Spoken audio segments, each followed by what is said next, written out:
बिस्मिल्लाहिर्रहमानिर्रहीम। अस्सलाम वालेकुम स्टूडेंट्स। आज हम 2022 की ग्रुप 2 के पास्ट पेपर्स के फिज़िक्स के न्यूमेरिकल्स को सॉल्व करेंगे इस लेक्चर नंबर 2 में। स्टूडेंट, सबसे पहले क्वेश्चन नंबर 5 का बी पार्ट में जो न्यूमेरिकल था वो है a diver weighing 750 newton dives from a board 10 metre above the surface of pool of water. Use the conservation of mechanical energy to find his speed at 0.5 meter above the water surface neglecting air friction। Student, ये numerical chapter number 4 work and energy की exercise का problem number 4.9 है। आइए student, हम इसका given data लिखते हैं। इसमें हमें डाइवर का वेट गिवन है स्टूडेंट 750 न्यूटन। डाइवर जिस बोर्ड से जंप कर रहा है उस बोर्ड की हाइट गिवन है h1 जो कि 10 मीटर है। जिस हाइट पर हमने जिस हाइट के ऊपर हमने डाइवर की स्पीड मालूम करनी है, वेलोसिटी, उस हाइट को गिवन किया हुआ है यहाँ पर h2, वो है 5 मीटर के इक्वल। स्टूडेंट, टू फाइंड में हमने क्या करना है, h2 हाइट के ऊपर डाइवर कितनी स्पीड से नीचे आ रहा होगा उसको मालूम करना है। देखिए स्टूडेंट, हमारे पास पूल पे डाइवर जो सा है वो एक बोर्ड पर खड़ा है और इसका वेट जो सा है वो वर्टिकली डाउनवर्ड एक्ट कर रहा है और ये वेट है आपके पास 750 न्यूटन। इस डाइवर की पूल की सरफेस से जो हाइट है वो है 10 मीटर। अब सवाल ये है कि जब डाइवर डाइव करते हुए 5 मीटर की हाइट पर आ जाएगा तो नीचे जाते हुए इसकी वेलोसिटी मालूम करें कि इसकी वेलोसिटी क्या होगी। तो अब आइए स्टूडेंट, हम इस न्यूमेरिकल को सॉल्व करते हैं।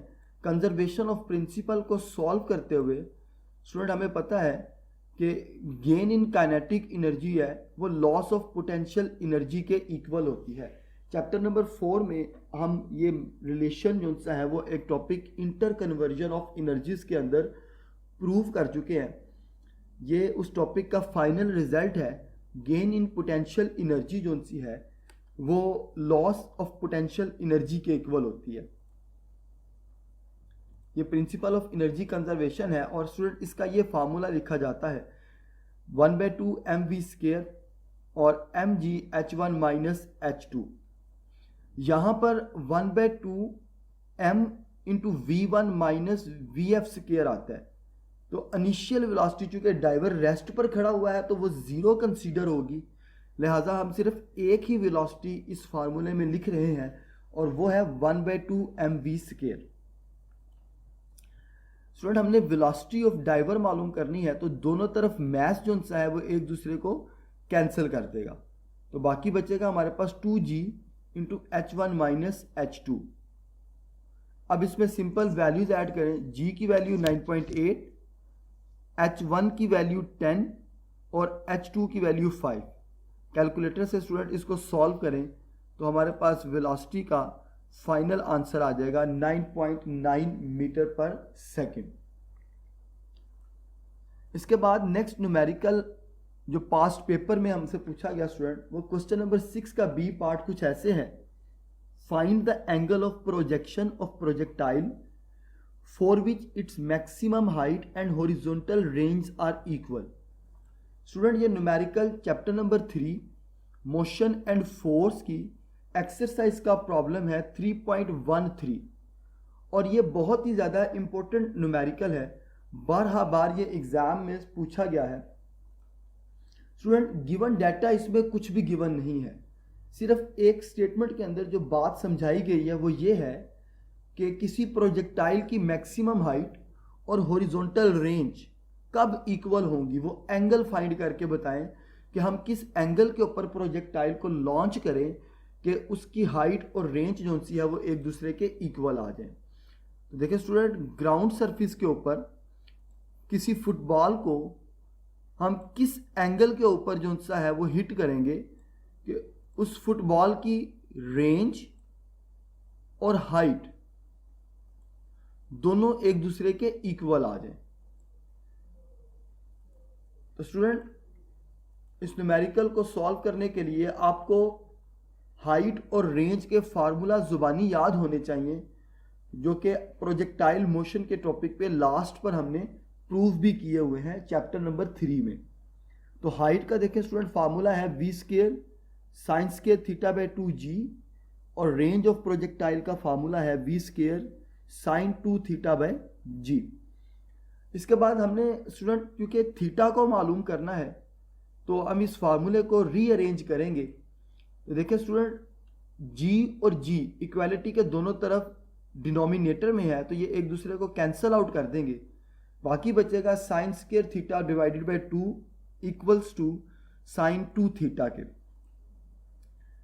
अब स्टूडेंट साइन 2 थीटा एक मैथमेटिकल ट्रिग्नोमेट्रिक आइडेंटिटी है जिसका फॉर्मूला होता है 2 cos थीटा साइन थीटा।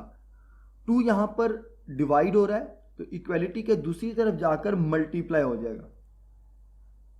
अब स्टूडेंट देखें, साइन थीटा एक दूसरे साइन थीटा से कट जाएगा और बाकी बचेगा sine theta equals to 4 cos of theta. Theta क्योंकि हमने स्टूडेंट मालूम करना है तो कोस इस तरफ आकर डिवाइड होगा और ये हमारे पास sine theta by cos theta tan theta का फॉर्मूला बन जाएगा। थीटा मालूम करना है तो टेन दूसरी तरफ जाकर इन्वर्स होगा और कैलकुलेटर से जब हम टेन इन्वर्स 4 करेंगे तो स्टूडेंट हमारे पास ये आंसर आएगा 76 डिग्री। तो स्टूडेंट ये वो एंगल है जिस एंगल के ऊपर किसी प्रोजेक्टाइल की रेंज और हाइट एक दूसरे के इक्वल होगी। स्टूडेंट हमारे पास नेक्स्ट क्वेश्चन नंबर 7 का बी पार्ट है। इस न्यूमेरिकल के अंदर लिखा है two tuning fork exhibit beats at a beat frequency of 3 Hz. The frequency of one fork is 256 Hz. Its frequency is then lowered slightly by adding a bit of wax to one of its prongs. The two forks then exhibit a beat frequency of 1 Hz. Determine the frequency of tuning fork.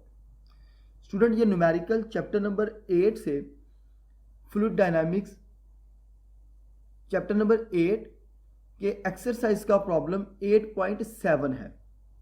यहाँ पर numerical के ऊपर जो chapter का name है student ये गलत है। चैप्टर नंबर 8 का न्यूमेरिकल ये एक्सरसाइज का 8.7 है और ऑसिलेशन चैप्टर का नेम है। स्टूडेंट गिवन डाटा में frequency of first tuning fork given है F1 256 हर्ट्ज और beat frequency before loading 3 hertz.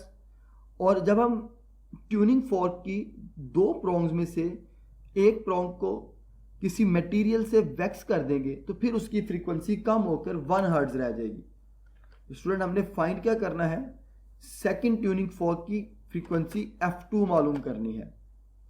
तो स्टूडेंट हमें पता है बीट्स के टॉपिक में हमने ये फार्मूला पढ़ा है चैप्टर नंबर 8 में, F1 minus F2 plus n के इक्वल होगा या माइनस n के इक्वल होगा। तो स्टूडेंट हम दोनों फार्मूलाज में इसकी वैल्यूज को ऐड करेंगे। F2 मालूम करना है तो इक्वेशन के एक तरफ रहेगा और दूसरी वैल्यू इक्वेशन के दूसरी तरफ चले जाएंगे। जब हम इसको सॉल्व करेंगे तो स्टूडेंट हमारे पास दो आंसर्स आएंगे 259 और 253। अब देखिए स्टूडेंट यहाँ पर न्यूमेरिकल में उसने लिखा है कि दूसरे ट्यूनिंग फोर्क को कुछ वैक्स किया गया है। तो स्टूडेंट जब ट्यूनिंग फोर्क की प्रोंग्स को आप वैक्स करेंगे तो उसकी वजह से उसकी फ्रीक्वेंसी कम होगी। तो यहाँ पर जो आंसर हमारे पास कंसीडर होगा वो F2 का होगा 253 हर्ट्ज का।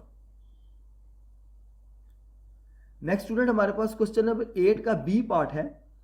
A simple pendulum is 50 centimetre long, what will be its frequency of vibration at a place where g is equal to 9.8 meter per second। Student given data में हमें length of pendulum given है 50 centimetre जो कि है 0.5 metre और g की value given है 9.8 metre per second. Student simple pendulum की फ्रीक्वेंसी हमें याद है f is equal to 1/2 pi under root g by L. तो ये फ्रीक्वेंसी स्टूडेंट हमने मालूम करनी है। अब स्टूडेंट सिंपल आप इसकी वैल्यूज को पुट करेंगे, पाई की वैल्यू 3.14, जी की वैल्यू 9.8 और लेंथ की वैल्यू 0.50। फाइनल कैलकुलेटर से स्टूडेंट जब हम इसे सॉल्व करेंगे तो ये हमारे पास आंसर आएगा 0.70 हर्ट्ज। और आखिरी हमारे पास क्वेश्चन है, क्वेश्चन नंबर 9 का B part. An astronomical telescope having magnifying power of 5 consist of two thin lenses 24 centimetre apart, find the focal length of the lens. Student ये हमारे पास चैप्टर नंबर 10 ऑप्टिकल इंस्ट्रूमेंट का example है जो कि board के exam में आई है, और वो है 10.8। गिवन डाटा में हमें मैग्नीफाइंग पावर गिवन है m और लेंस के दरमियान में सेपरेशन गिवन है 24 सेंटीमीटर, और हमने student focal length of objective piece मालूम करनी है और focal length of eye piece मालूम करनी है। स्टूडेंट लेंस के सेंटर की इस लाइन को हम प्रिंसिपल एक्सिस कहते हैं। ये लेंस हमारे पास टेलीस्कोप में ऑब्जेक्टिव लेंस होता है और इसके सामने एक छोटा लेंस है जिसे हम आई पीस कहते हैं। ऑब्जेक्टिव लेंस की फोकल लेंथ और आई पीस की फोकल लेंथ को मिलाकर हम कहते हैं separation between the lens. Student F E से मुराद यहाँ आई पीस की फोकल लेंथ है और एफ ओ से मुराद यहाँ पर ऑब्जेक्टिव पीस की फोकल लेंथ है। तो हमारे पास जो टोटल सेपरेशन गिवन है एल, उसकी इक्वेशन बनती है F E plus F O जो कि 24 सेंटीमीटर के इक्वल है।